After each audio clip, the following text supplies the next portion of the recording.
presentasikan tentang media pembelajaran koloid. Di dalam media pembelajaran koloid, kita akan mempelajari dua hal saja. Yang pertama adalah perbedaan koloid, suspensi, dan larutan. Yang kedua adalah jenis koloid. Mari kita saksikan bersama-sama. Perbedaan koloid, suspensi, dan larutan, di mana perbedaan tersebut bisa dilihat pada tabel berikut. Ukuran partikelnya pasti berbeda jelasnya, di mana suspensi lebih dari 100 nanometer, koloid antara 1 sampai 100 nanometer, dan larutan kurang dari 100 nanometer. Kestabilan terutama ini adalah sesuatu pembeda yang jelas dan bisa kita amati, di mana suspensi itu langsung mengendap, koloid agak sukar mengendap, dan larutan tidak bisa mengendap sehingga sifatnya sangat stabil.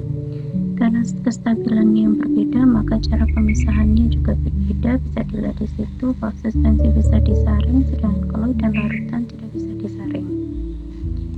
Yang kedua, setelah kalian mengetahui perbedaan dari ketiga dispersi tersebut, sekarang cobalah kalian klasifikasikan dari ketiga jenis campuran berikut manakah yang termasuk suspensi, koloid, dan larutan. Inilah jawabannya. Jika jawaban kalian benar, berarti kalian sudah memahami perbedaan antara larutan, koloid, dan suspensi, di mana sirup itu termasuk larutan, susu adalah koloid, sedangkan kopi adalah suspensi. Setelah kalian memahami tentang perbedaan koloid, suspensi, dan larutan, mari kita lanjutkan materi yang kedua, yaitu tentang jenis koloid. Di sini ada berbagai macam produk makanan ataupun yang lainnya yang ternyata banyak di sekitar kita. Nah, tentunya kalian akan tahu debu itu termasuk apa, agar-agar itu termasuk apa.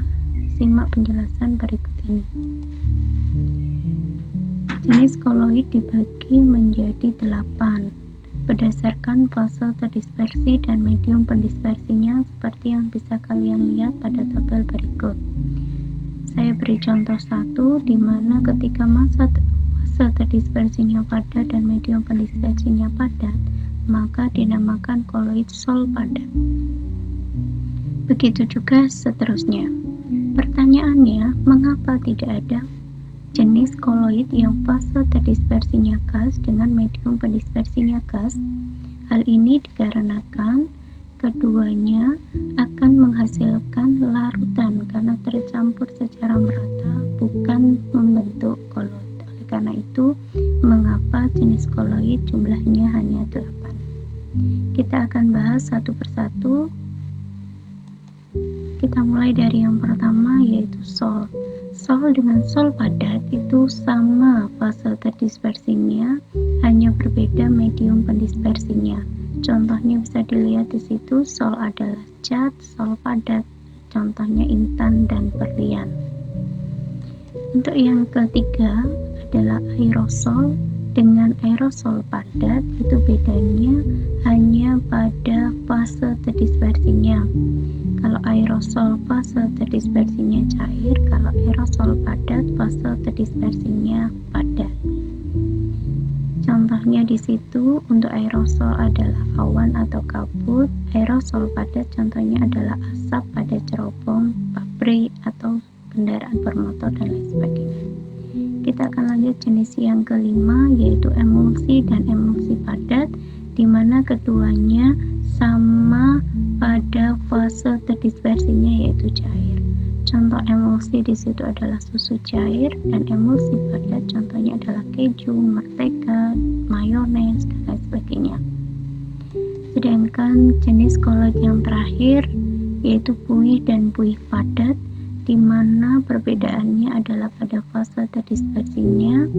Buih fase terdispersinya cair, kalau buih padat fase terdispersinya padat.